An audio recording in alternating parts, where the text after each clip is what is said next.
مثلا شرعی حجاب کیا ہے؟ ہاں آج تک تو کوئی شرعی حجاب بھی نہیں کرتا. ایک ہوتا ہے شرعی حجاب. کیا ہے شرعی حجاب؟ وہی ہے جو بندہ نماز میں کرتا ہے. کلائیوں تک پاؤں، شلواریں بالکل نیچے ہوں، ٹخنوں سے نیچے ہوں، شرعی حجاب ہے.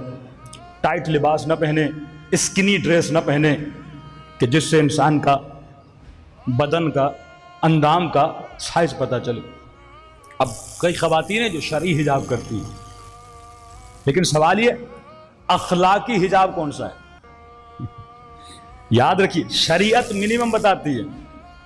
ہاں اب میں نے کسی سے پوچھا، میں نے کہا اگر کوئی بندہ ٹی شرٹ پہنے، کوئی مولانا ٹی شرٹ پہنے اور شورٹس پہن کے روڈ پہ چلے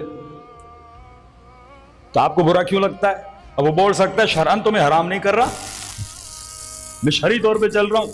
لیکن آپ بولو کہ نہیں مولانا اخلاقاً برا ہے. کئی چیزیں شرعن صحیح ہوتی ہیں، اخلاقاً بری ہوتی ہیں. ہمیں اگر سلمان بننا ہے تو اخلاق کی بلندیوں پہ آنا ہے. بُعِثْتُ لِأُتَمِّمَ مَكَارِمَ الْأَخْلَاقِ، ہم اسی لیے مبعوث ہوئے تاکہ تجھے اخلاق کی بلندیوں پہ آئیں. یہ نہیں کہا ہمارے شیعوں کی نشانی یہ ہے وہ دن میں 17 رکعت نماز پڑھتے ہیں. کہا نہیں، ہمارے شیعوں کی نشانی وہ دن میں 51 رکعت نماز پڑھتے ہیں. مطلب اخلاق کی بلندیوں پہ ہوتے ہیں. اگر تو اخلاق کی بلندیوں پہ جاتا ہے تب جا کے سلمان بنے گا، نہ کہ تو ہمیشہ اہداف اگر میکسیمم پہ ہو تو اللہ کامیابی دیتا ہے، اگر تو منیمم کو سوچے گا تو پروردگار عالم تجھے کامیابی نہیں دے گا.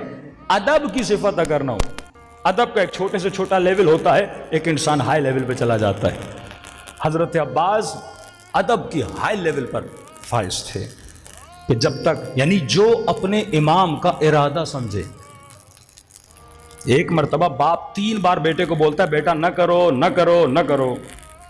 ایک مرتبہ بیٹا والد کا اتنا ادب کرتا ہے اس کے کہنے سے پہلے اس کی بات کو سمجھ جاتا ہے.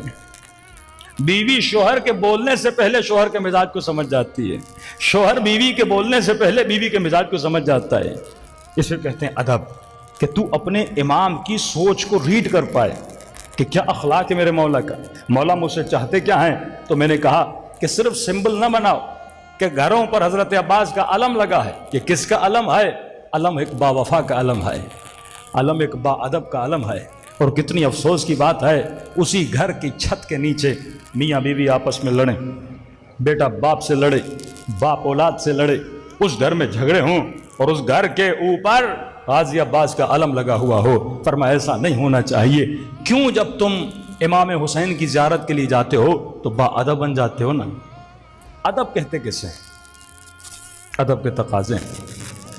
آداب زیارت آپ نے پڑھے ہوں گے، زیارت کے آداب، مجلس میں آنے کے آداب، نماز میں کھڑے ہونے کے آداب، سفرے پہ بیٹھنے کے آداب، شوہر سے بات کرنے کا ادب. کتنے آداب اہل بیت علیہ السلام نے بتائے ہیں. یہاں تک کہ رات کو سوتے ہو تو سویا کیسے جائے اس کے آداب کیا ہیں، کسی سے بات کرتے ہو تو بات کرنے کے آداب کیا ہیں، کپڑے سلواتے ہو تو سلوانے کے آداب کیا ہیں. یہ ساری چیزیں اہل بیت علیہ السلام نے بتائی ہیں. یعنی یہاں تک خدا بتاتا ہے کہ بندہ اگر واش روم جا رہا ہے سیدھا پاؤں رکھنا ہے یا الٹا پاؤں رکھنا ہے، رات کو سونا ہے تو سیدھے ہاتھ پہ سونا ہے الٹے ہاتھ پہ سونا ہے، سفرے پہ بیٹھتا ہے تو کھائے کیسے،